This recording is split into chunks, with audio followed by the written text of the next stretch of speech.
안녕하세요. 소년부 친구들, 주화 책방 큐티 읽어드립니다에 오신 것을 환영합니다.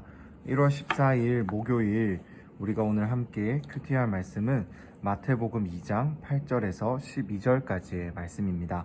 전사님을 따라서 한번 천천히 또 3번 말씀을 읽어보고 또 이렇게 우리가 또 큐티 나눔을 시작하도록 할게요. 그럼 이제 우리가 큐티를 시작하기 전에 잠깐 또 마음을 모아 기도하고 시작하도록 합시다. 기도하겠습니다. 하나님 감사합니다. 오늘도 하나님의 말씀을 또 이렇게 보고 큐티할 수 있는 시간을 우리에게 또 그렇게 하나님의 말씀을 사랑하며 말씀을 펼칠 수 있는 귀한 마음을 허락하여 주신 것 너무나도 감사합니다. 하나님, 우리가 이 말씀을 보고 듣고 배우며 말씀 안에서 자라가기를 소망합니다. 하나님, 말씀이 우리 안에 참 잘 심기어져서 그 안에서 뿌리를 내리고 싹을 틔워 귀한 열매를 맺을 수 있도록 은혜를 더하여 주옵시고, 성령 하나님, 오늘도 우리 친구들의 마음을 비추어 주셔서 하나님의 진리의 말씀의 빛이 우리 아이들의 마음 가운데 비추어질 수 있도록 은혜를 더하여 주옵소서. 예수님의 이름으로 기도드립니다. 아멘. 네, 그럼 한번 말씀을 한번 읽어볼까요? 8절 말씀부터 우리 소리 내어서 한번 다 같이 천천히 한번 읽어보도록 하겠습니다. 8절입니다. 헤롯은 박사들을 베들레헴으로 보내며 말했습니다. 가서 샅샅이 뒤져 그 아기를 꼭 찾으라. 그리고 아기를 찾자마자 나에게도 알리라. 나도 가서 아기에게 경배할 것이다. 박사들은 왕의 말을 듣고 다시 길을 떠났습니다. 그런데 동방에서 보았던 그 별이 그들보다 앞서 가서 아기가 있는 곳 위에 멈춰 섰습니다. 박사들은 별을 보고 뛸 듯이 기뻤습니다. 집으로 들어가 보니 아기가 그 어머니 마리아와 함께 있었습니다. 그들은 엎드려 아기에게 경배하고 보물함을 열어 황금과 유향과 몰약을 예물로 드렸습니다. 그리고 그들은 꿈속에서 헤롯에게 돌아가지 말라는 지시를 받고 다른 길을 통해 자기 나라로 돌아갔습니다. 다시 한번 더 8절부터 읽어볼게요. 헤롯은 박사들을 베들레헴으로 보내며 말했습니다. 가서 샅샅이 뒤져 그 아기를 꼭 찾으라. 그리고 아기를 찾자마자 나에게도 알리라. 나도 가서 아기에게 경배할 것이다. 박사들은 왕의 말을 듣고 다시 길을 떠났습니다. 그런데 동방에서 보았던 그 별이 그들보다 앞서 가서 아기가 있는 곳 위에 멈춰 섰습니다. 박사들은 별을 보고 뛸 듯이 기뻤습니다. 집으로 들어가 보니 아기가 그 어머니 마리아와 함께 있었습니다. 그들은 엎드려 아기에게 경배하고 보물함을 열어 황금과 유향과 몰약을 예물로 드렸습니다. 그리고 그들은 꿈속에서 헤롯에게 돌아가지 말라는 지시를 받고 다른 길을 통해 자기 나라로 돌아갔습니다. 마지막으로 한 번 더 같이 읽어보겠습니다. 헤롯은 박사들을 베들레헴으로 보내며 말했습니다. 가서 샅샅이 뒤져 그 아기를 꼭 찾으라. 그리고 아기를 찾자마자 나에게도 알리라. 나도 가서 아기에게 경배할 것이다. 박사들은 왕의 말을 듣고 다시 길을 떠났습니다. 그런데 동방에서 보았던 그 별이 그들보다 앞서 가서 아기가 있는 곳 위에 멈춰 섰습니다. 박사들은 별을 보고 뛸 듯이 기뻤습니다. 집으로 들어가 보니 아기가 그 어머니 마리아와 함께 있었습니다. 그들은 엎드려 아기에게 경배하고 보물함을 열어 황금과 유향과 몰약을 예물로 드렸습니다. 그리고 그들은 꿈속에서 헤롯에게 돌아가지 말라는 지시를 받고 다른 길을 통해 자기 나라로 돌아갔습니다. 아멘. 네, 오늘의 말씀은 이 동방에서 온 박사들이 아기 예수님을 만나러 가서 그 아기 예수님께 자신들이 가져왔던 보물을 드리고 경배하는 그러한 내용이 담겨 있습니다. 우리가 이 내용을 이해하는 것, 이 이야기를 흐름을 이해하는 것은 어렵지 않을 거예요. 근데 이 이야기 안에는 2명의 지금 왕이 등장하고 있어요. 그래서 박사들은 먼저 처음에는 한 왕에게 찾아갔지만 그 왕이 진정한 왕이 아니라는 것을 깨닫고 다시금 나와서 진정한 왕이신 우리 아기 예수님을 만나러 가는 내용이 기록되어 있어요. 그렇다면은 두 왕이 누구인지를 한번 먼저 찾아볼까요? 먼저는 8절과 9절에서 그 첫 번째 왕, 어찌 보면은 자신이 스스로 왕이라고, 이 세상 가운데서 왕이라고 지금 생각하고 있는 한 사람이 등장합니다. 그의 이름을 한번 형광펜으로 칠해볼까요? 그의 이름은 바로 헤롯입니다. 헤롯은 자신을 왕이라고, 물론 이 시대에 유대인의 어떠한 지도자로서 그 왕의 자리에 있었지만은 그는 어떠한 그런 사회적인 지위에 의해서 왕이었지, 정말로 그 유대인들을 하나님께로 인도할, 구원할 진정한 왕은 되지 못했어요. 그래서 그런데 하지만 그 당시에 이 헤롯이 유대인들을 다스리고 유대인들의 지도자로서 왕으로서 있었기 때문에 이 박사들이, 동방에서 왔던 이 박사들이 이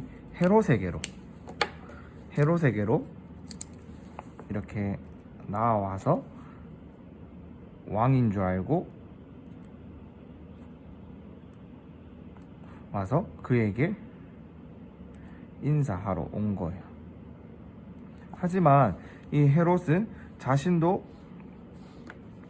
진정한 왕이 아니었기 때문에 헤롯 또한도 이 아기 예수님을 찾고 싶었어요. 왜냐하면은 이 아기 예수님이 와서 자신의 왕의 자리를 노리진 않을까, 그래서 자신의 왕의 자리가 빼앗기지는 않을까라는 생각을 가지고, 그러한 잘못된 이러한 생각을 가지고 그 아기를 찾고 싶어 했어요. 그래서 이 박사들을 베들레헴으로 보내면서 아기를 꼭 찾으라고 하고 있어요. 그래서 그 아기를 찾으면은 나에게도 알려달라고 하고 있어요. 왜냐하면은 이 아기가 정말로 있는지, 그래서 이 진짜 왕으로 오셨다라는 이 아이가 정말로 있는지를 그는 너무나도 궁금했기 때문입니다. 자신의 왕의 자리를 이 아이가 노릴 수도 있다라는 그런 불안감 때문에 그는 정말로 이 아이를 찾고 싶어 했어요. 그래서 박사들은 이 자칭 왕, 어찌 보면 그 시대의 그저 한 지도자였던 왕이었던 그 헤롯의 궁에서 나와서 그들을 인도하던 별을 따라서 이제 정말로 우리의 구원자 되시는, 우리 한 사람 한 사람들을 이 땅 가운데 우리 한 사람 한 사람들을 구원하기 위해서 이 땅에 오신 아기 예수님을 만나기 위해서 그 박사들이 인도하던 그 별을 따라가서 결국에는 이 아기 예수님을 만나게 되었습니다.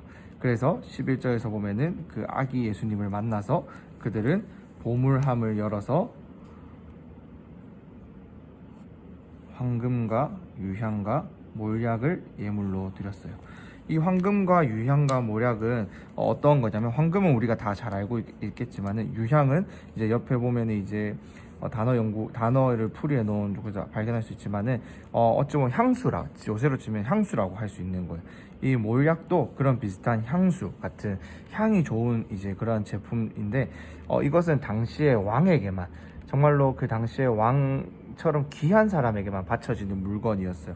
그렇기 때문에 이 동방에서 온 박사들은 이 자신을 인도인 별을 따라와서 이 아기이신 예수님을 보자마자 그들은 알아쳤던 거예요. 아, 이분이 정말로 우리의 진정한 왕이시구나. 궁에서 만났던 헤롯이 아니라, 궁에서 만났던 그 헤롯이 이 우리를 구원할, 우리의 삶을 인도하고 이끌어 가실 왕이 아니라, 이 아기로 태어나서 지금은 정말 연약해 보이고 아이이지만은 이분이 정말로 우리를 구원하실 진정한 왕이시구나라는 것들을 동방에서 온 박사들이 이 아기 예수님을 보고 바로 알아차렸다, 알 수 있었다라는 거예요. 그래서 그들은 이 아기 예수님께 보물함을 열어서 예물을 드리고, 지금으로 말하면은, 더 쉽게 표현하면은 이 아기 예수님께 예배하고, 이 아기 예수님을 예배하고 그들이 꿈속에서 하나님의 말씀이 들려서 헤롯에게 돌아가지 말고 빨리 자기 나라로 돌아가라는 그 말씀에 따라서 자기 나라로 돌아갔다라고 오늘 이야기를 하고 있습니다. 밑에 이제 말씀 공장에서 보면은 이제 이들은 진정한 왕을 찾아와서 이제 드디어 아기 예수님을 만나고 선물을 드리고 예배했다라는 거예요. 진짜 왕을 만나서 우리는 예배하고 진짜 왕에게 우리는 경배해야 합니다. 세상에 많은 것들이 자기가 진짜 왕이라고 생각하는 것들이 너무 많아요. 그래서 우리를 다스리려 하는 것들이 너무 많아요. 어떠한 것들이 있을까요? 뭐 여기 옆에 적어볼까요? 뭐 돈이 될 수도 있고, 어떠한 명예가 될 수도 있고, 인기가 될 수도 있고, 또 어떠한 많은 지위나 어떠한 실력이 최고야, 최고다라고 말을 하면서 이러한 것들을 정말로 우리 인생, 제가 잘 이해한 건지 모르겠네요. 우리 인생의 왕으로 삼으며 살아가라라고 많은 세상에서는 우리에게 이야기를 합니다. 하지만은 정말로 예수님을 믿고 살아가는 우리 친구들은 이러한 것들이 아니라 정말로 우리의 왕이 되시는 예수님을 오늘 이 동방의 박사들처럼 알아볼 수 있어야 돼요. 그 예수님을 알아보기 위해서는 우리가 계속해서 말씀을 보고 예배하며 기도하며 이 예수님이 우리에게 무엇이라고 말씀하시는지, 우리에게 어떠한 모습으로 오셔서 우리와 함께 하고 계시는지를 계속해서 알아가고 배워가야 합니다. 그것이 우리에게 너무나도 중요합니다. 그렇기 때문에 사랑하는 우리 친구들, 나는 왕이신 예수님께 나아가는 예배에 어떤 마음으로, 이 예배에 어떤 마음으로 참석하고 있는지를 한번 스스로가 돌아보았으면 좋겠어요. 우리에게 예배는 일주일마다 돌아옵니다. 주일은 늘 돌아와요. 그런데 중요한 것은, 그런데 우리는 정말로 이 주일을 우리의 왕이 되시는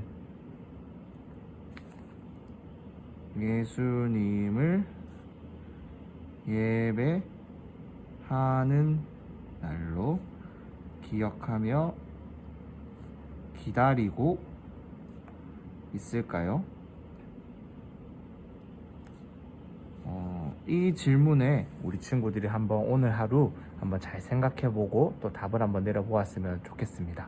그래서 정말로 우리 인생의 진정한 주인은 오직 예수님이라는 것, 그 예수님만이 우리의 인생을 구원하시고 가장 영원한 생명으로, 우리가 저번 주 전생 설교 말씀에도 전해 주었지만은 우리를 구원에 이르게 하는 지혜를 그 줄 수 있으신 분은 오직 예수님 뿐이라는 것을 우리 친구들이 잘 기억하며, 정말로 내가 내 삶 가운데서 이 예수님이 나의 삶의 주인이 되기 위해서는 나의 친구들이나 부모님이나 또 내가 해야 되는 일 가운데서 어떻게 행동하며 살아가야 될지를 한번 잘 고민해 볼 수 있는 오늘 하루가 될 수 있기를 간절히 소망합니다. 그럼 전생 잠깐 기도하면서 오늘의 큐티 나눔을 마치도록 하겠습니다. 기도하겠습니다. 하나님, 참 동방에서 온 박사들이 아기이신 예수님이지만은 그 예수님을 보자마자 그가 정말로 우리의 진정한 왕이라는 것을 알아차렸던 것처럼, 하나님, 세상의 많은 것들이 우리 인생의 주인이고 왕이라고 외치는 이 시기 가운데서 우리 아이들이 하나님의 말씀을 보고 배우고 공부하며 우리 인생의 진정한 왕이신 예수님을 알아보고 예수님을 닮아가는 귀한 은혜를 더하여 주옵소서. 날마다 이 말씀 가운데 거하게 하시고 말씀을 따라 살아갈 때 하나님의 크신 은혜와 사랑을 더욱더 맛보며 자라가는 우리 아이들 되게 하여 주옵소서.